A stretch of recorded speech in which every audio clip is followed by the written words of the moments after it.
All right, Coach, thanks for your time. One thing that we've noticed in 1 year with you here at Kansas State is that you're never afraid to be different or be against the norm, you know, whether that's the speech after a win against KU or the speech to FAU after a tough loss that you guys had. I want to ask you this. Why is it that you're okay with being different, I guess? Let's put it that way.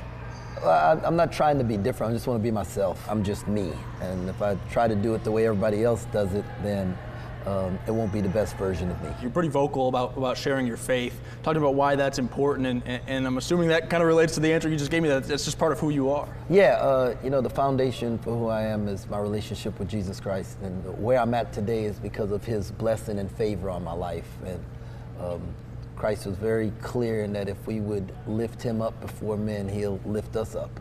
And so, you know, I'm thankful, so thankful to be here, and I know who deserves the credit. The other part of that is that, you know, if I was to take the credit for it, then the responsibility to make it happen falls on me. But if I give him all the honor and the glory, the responsibility for the outcome falls on him. I'd rather him have the responsibility than me. You're also really involved on campus. I think that's one thing that people like, the students specifically like. A lot of them have your phone number now, right? Yeah. Why is that so important to you? I have 2 kids on campus, and Ray and I, our son 7 is in his 4th year of college, but he's a junior because of the transfer.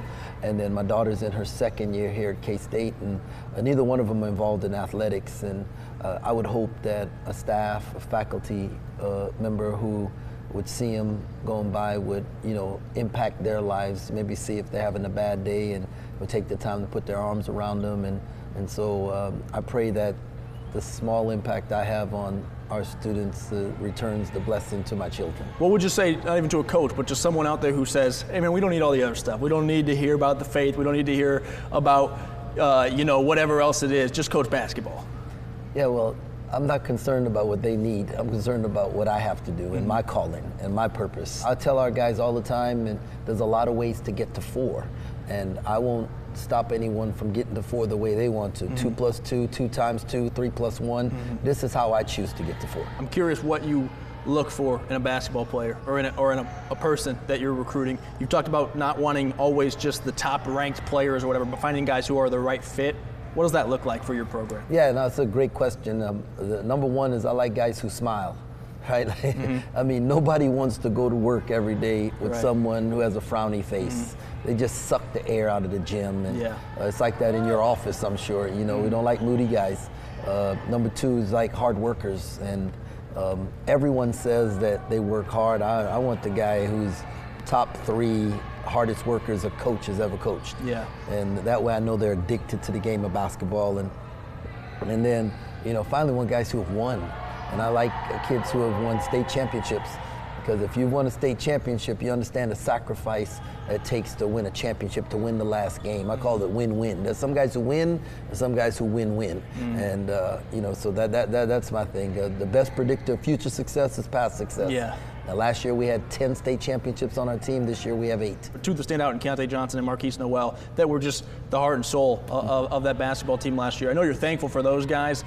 How do you replace those 2? I'm sure the answer is you can't just replace them, but how do you replace their production, if you will? No, I mean, it's not just their production. First of all, there were 2 All-Americans. We were the only school in the country that had 2 All-Americans last year. You don't replace that.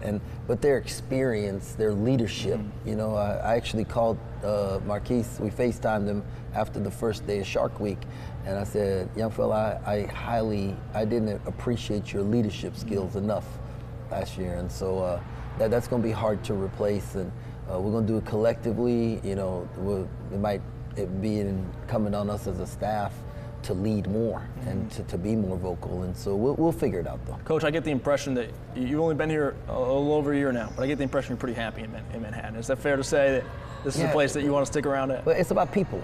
You know, it's always about people. I work with the best staff in America, and we don't even call it work. We say we live life together. And our wives don't think we get up in the morning and go to work. They think we go and have fun, which is great. And that's what we're doing. We're having a lot of fun doing this. This is a dream come true for me, and there's no way in the world I'm gonna make it miserable for anybody. Last one, I'll end on a fun one. A lot of the freshmen got your phone number now. Have you been having to give rides home from Aggieville lately, or have they been hitting you up, or what? No Aggieville rides home, but a couple opportunities to go ride the bull, the mechanical bull. Okay. I wasn't in town, so I wasn't able to do that, but I may do that tonight. Soon. Oh, tonight, okay. Yeah, tonight I may be able to do that. And then a lot of, I can't believe it was your number. They didn't believe it, yeah. So that was a lot of fun. Okay, we'll have to see if Jerome gets on the Instagram Live if you're on that bull. I'll make sure he's there for that. There we go. All right, Coach, thanks for your time, man. I No appreciate problem. it. Thank you.